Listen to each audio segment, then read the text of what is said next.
stage of my journey through time, I've really got a bit too far back. I was standing in a scrap of woodland, much the same as it would have been 7,000 years ago. But my story actually begins just... Hello. Bonjour.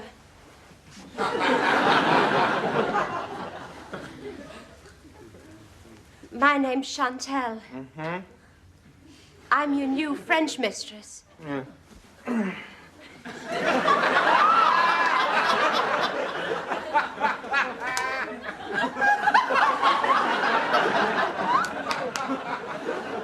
You must be Mr. B. Yes, that's right. But, you can call me Piers. That's a nice name. Yes, it is, isn't it? It isn't mine, of course. Mm. Good. Mrs. Selway told me what you like. You naughty boy. I find it helps me relax after a long day's sitting. Yes,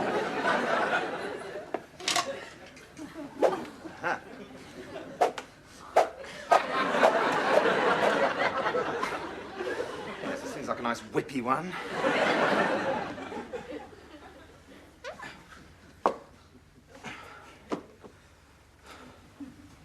I told you what would happen if you failed your French oral again. What? It's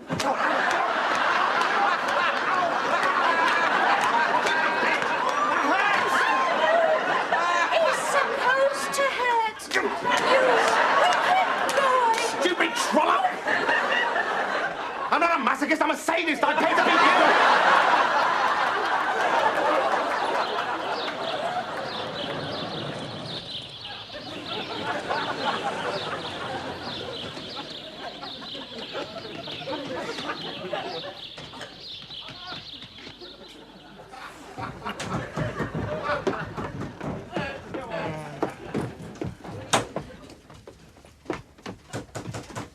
This one's got more stripes than you have, Sergeant.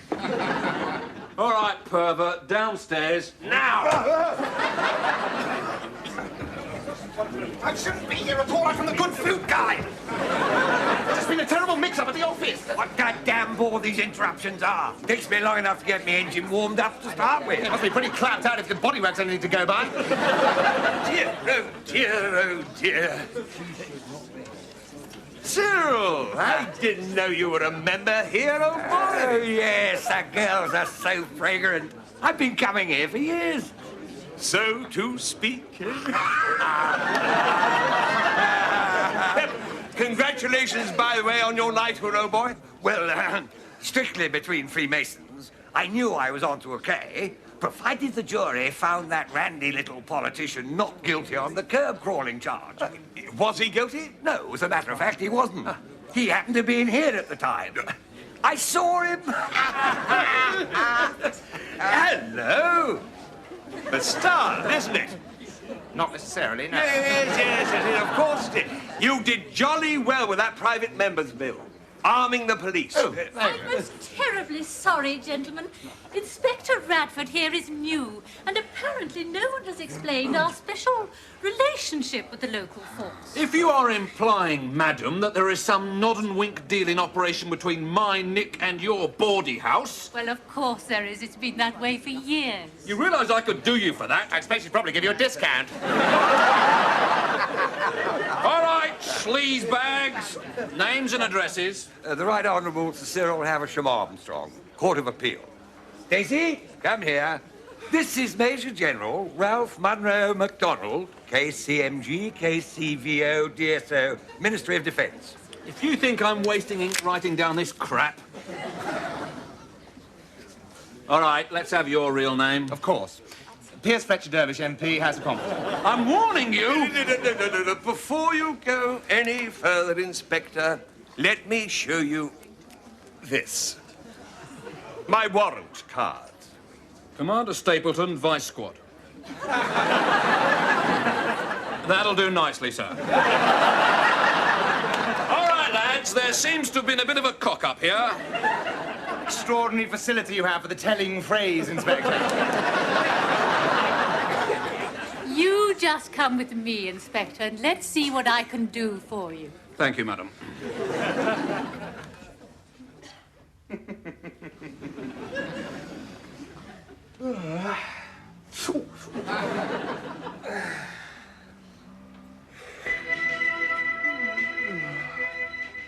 Welcome back. In a few minutes, we'll be discussing the implications of last night's crucial by-election.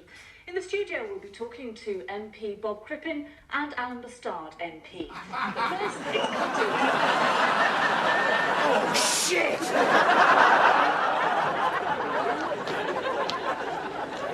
Taxi! Taxi! Taxi! Stop! Stop! Oh, taxi! Taxi! Sit here! Hurry!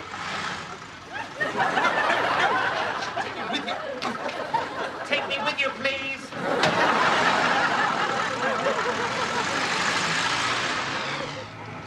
Sit well back in your seat if you don't mind, Chief, in case I have to do an emergency stop. I shall sit as I choose now. I don't business upon the whole of common foot now. The Metropolitan Hackney Carriage Office would have my badge if I didn't attend to passenger safety at all times. Right, I'm sitting nicely now. Will you please begin? Irritating virus. Yeah, I know why you was perching on the edge of your seat. Been for a bit of hanky-spanky at Mrs. Selway's famous knocking emporium, eh? Nothing to be ashamed of. Mrs. Selway's is a landmark of old London. Yeah, it's even one of the runs of the knowledge now. How do you get from Mrs. Selway's to the Middlesex Hospital Clap Clinic?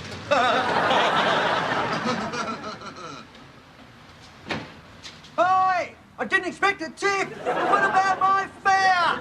And Mr Porky's book of Big Bangers is now available in the shop, price £5.95.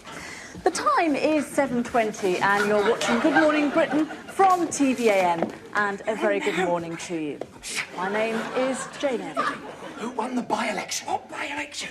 Yesterday's by-election posed an important challenge to all political parties. In the studio this morning we have Conservative MP Alan Bastard and Labour MP Bob Crippen.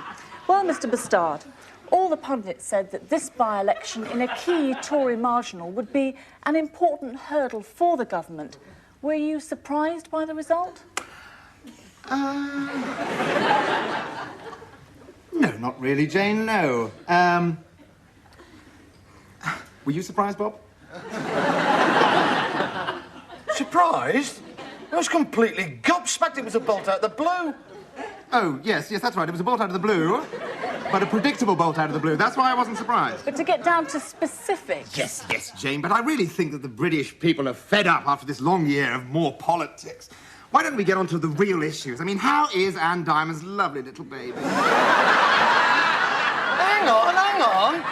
We're here to discuss the by-election. It's not woman's hour. Unless, of course, you don't happen to know the result, bastard. I not know the result? That's outrageous. What was it, then? Oh, I see. Turned into a TV interviewer now, have we, Dr. Crippen? What was it? Well, I'm not going to be browbeaten into answering by some bald crypto-Stalinist. Right. You ask him, Jane. Go on, ask him. Well, I'm sure you must know the result, Mr Bastard. Of course. Labour.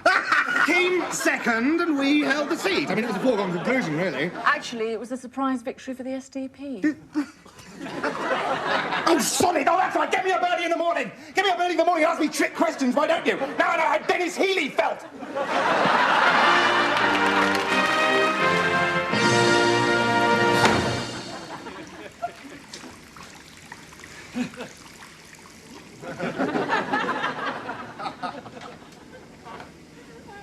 Oi, oi! Oh, God. Now I know what MP stands for. Monumental Prat. I'd advise you to go away.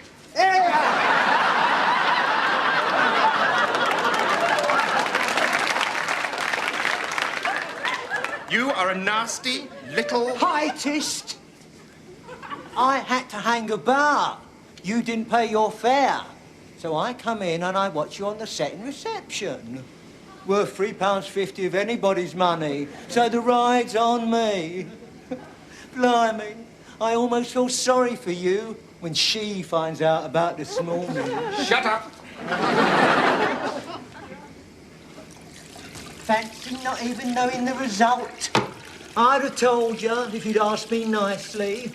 Ah, but you didn't want to listen to my common working class accent. Shut up, or I will hit you. Oh, yes, very brave. Hit a man of diminished stature, with a dicky heart to boot. Well, that just goes to show, doesn't it? Any old tosspot can become a Tory MP if he knows what palms to grease. Right.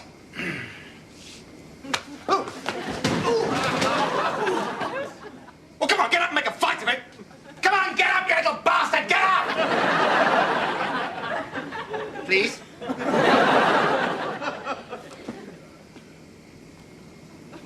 Oh, no! Oh, that's just what I need first thing on a Friday morning, isn't it? A dead dwarf!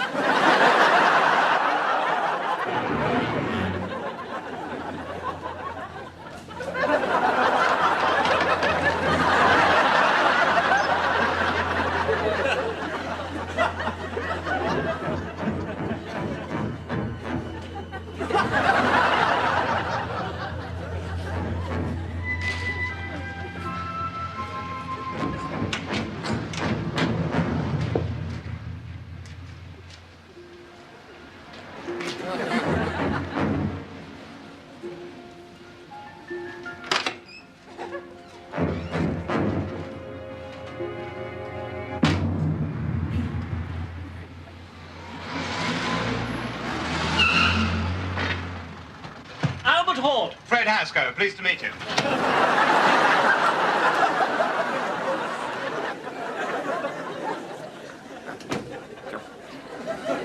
Oh, do we know you? Oh, yes, it's Alan Thingy, isn't it? Spare me your pathetic attempts at wit, Piers. And where were you last night when we were voting on the bill to recriminalise prostitution? I was paired. Yes, with one of Mrs. Selway's girls, no doubt. You hypocrite. Yes. The Chief Whip's very angry, you know, Alan. Yes, and everybody's talking about what an ass you made of yourself on breakfast television this morning. You've let the side down, Bastard. I'm disappointed in you. Do you really think I give an orangutangs for the opinion of a man with a plastic drainpipe where his colon should be? You'll be old one day, Bastard. Yes, I shall, but I shan't be bionic. There he goes, off to see his Harley Street plumber, no doubt. Piers.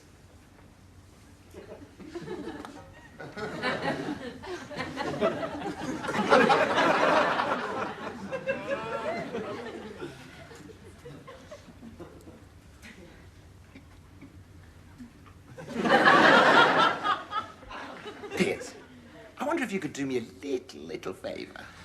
That depends. Well, I've got a taxi downstairs. And you want me to go and pay the driver as usual? No, don't try to anticipate me, Piers. You haven't got the wit. I just want you to drive the taxi out to the country, somewhere secluded, and, set fire to it.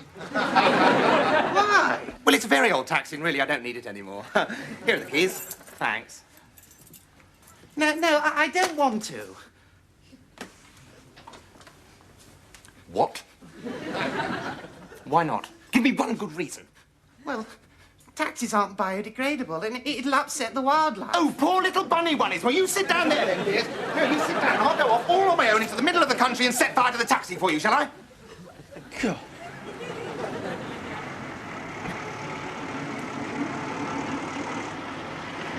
Oh, no!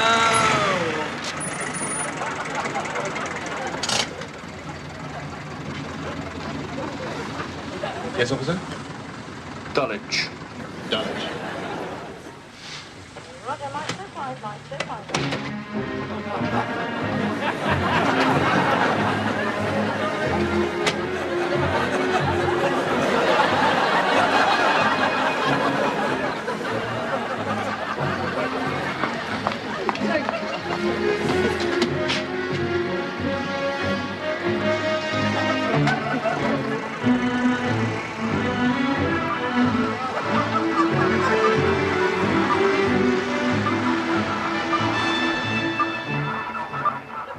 How does Dennis react to the idea of you running for a fourth term? Goodness me, he's less than completely enamored. Threatening to vote monster raving lowlight. Mind you, many more Tory performances like Bastards this morning, and there may not be a fourth. Can you drive more carefully, please? Yes, what are we going to do about him, Chief Whip? It was quite the worst television appearance since Michael Foot hung up his welding spectacles. And he failed to respond to a three-line whip last night. He seems to imagine that just because he's got the largest majority in the House, he's immune to discipline. Well, tomorrow I intend to haul him over the coals. Excuse me interrupting, but I saw him on the telly this morning and I thought he was knockout. Do you mind? I don't think the Prime Minister intended to include you in our conversation. Well, I am interested in hearing what the common man has to say. Well, you're in the right place then, aren't you, Governor? Because I don't get much more common than me. And let me tell you that all us common blokes reckon that Alan Bastard is right rubber-dub-dub all up and down the apples and bananas, right down the old Kent Avenue. You know what I mean? Thank you for sharing your political insights with us. I mean, I've always been your Labour in the past, right? I mean, I've never been able to care much for them old-fashioned Tory, toffee-nosed MPs like Sir Stephen Baxter. But with ordinary blokes like Bastard coming through, well, you'll get my vote every time. And hundreds of other ignorant working-class cabbies like me feel exactly the same. Up and down the uppers and stairs, in and out, I drive my van. Up and down the uppers and stairs, one cheeky cockney lad, I go in and out my house. Up and down the stairs, 1, 2, 3, 4, that's how many kids I've got. Driver, shut up! Got more work if we've taken a bus. Right, that's 77 quid, but to you, Duchess, nothing.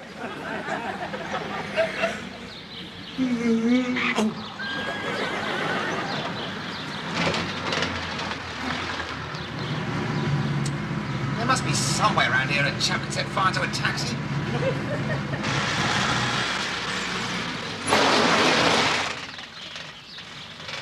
This'll do.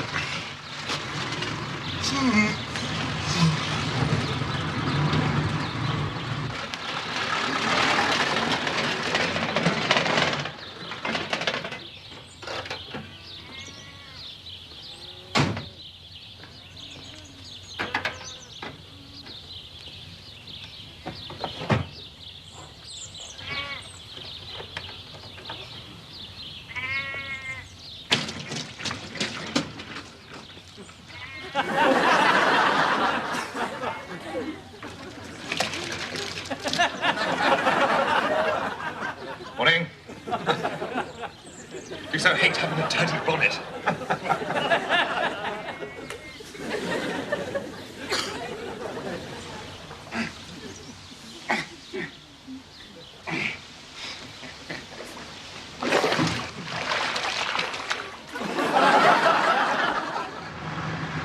Stupid, overpopulated county.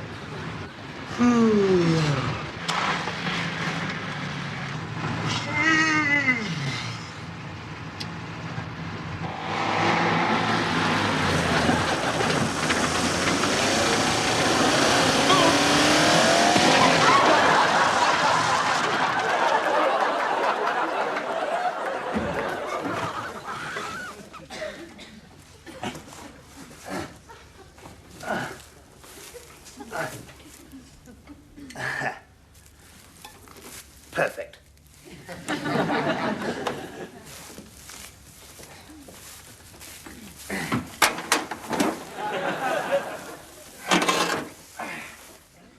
Well,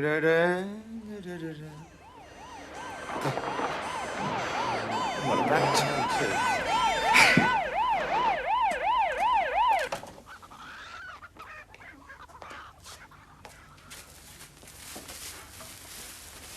You all right, sir?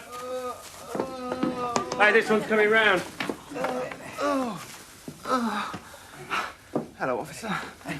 I was at TVAM. I thought it was you. I was at TVAM and it's all coming back to me. The driver went mad. He wouldn't let me out of the taxi. And now he's dead. Better dead, I suppose, than life in a lunatic asylum. Bloody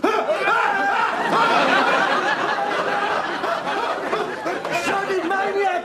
He tried to kill me! Calm down, Schulte.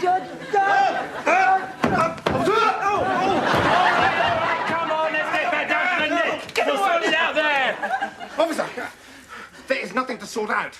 Whose word are you going to take for this? The Member of Parliament with the largest majority in the House of Commons, or this nasty, foul-mouthed, stunted, psychotic little dwarf? Put it like that, sir. Come on, you. What are you doing? Come on. Leave me alone. Come on.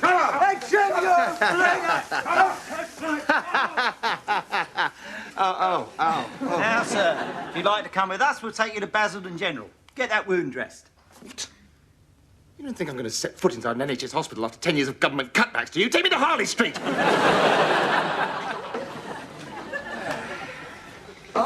Bastard, come to clear out your desk, have you? What? The Chief Whip was in here earlier, looking for you. If I were you, I'd try to land a few directorships whilst you've still got MP after your name. I've got the largest majority in the House. What can he do to me? Oh, he could have you thrown out of the party. He could promote you and send you to Northern Ireland. Really? Oh, Chief Whip! Just the man. And perhaps you can give me some advice. I've just been left £20,000 by a distant relative, and fortunately, as I'm fabulously wealthy and I don't need the money, I've decided to donate it to your favourite charity. And being an anti-bureaucratic sort of a chap, I thought, well, why not cut out all the red tape? You know, just give it to the good old Chief Whip straight into his hand. Let him get on with it. Cut the crap, Bastard. I don't like you. I've never liked you. I don't wish to spend one moment longer in your company than is absolutely necessary. I think your behaviour over the last days has been execrable. And if it were up to me, you would become an unfortunate hiccup in the otherwise downward trend of the unemployment statistics. The Prime Minister, however, seems to rather like you. I suppose even the greatest post-war leader this country has known is entitled to one lapse of judgment. Margaret likes him. I'm afraid so. I do wish she wouldn't keep talking to taxi drivers. I don't know. I think it's quite a good idea. She keeps in touch with the man in the street. You know what I mean, Chief? Whip.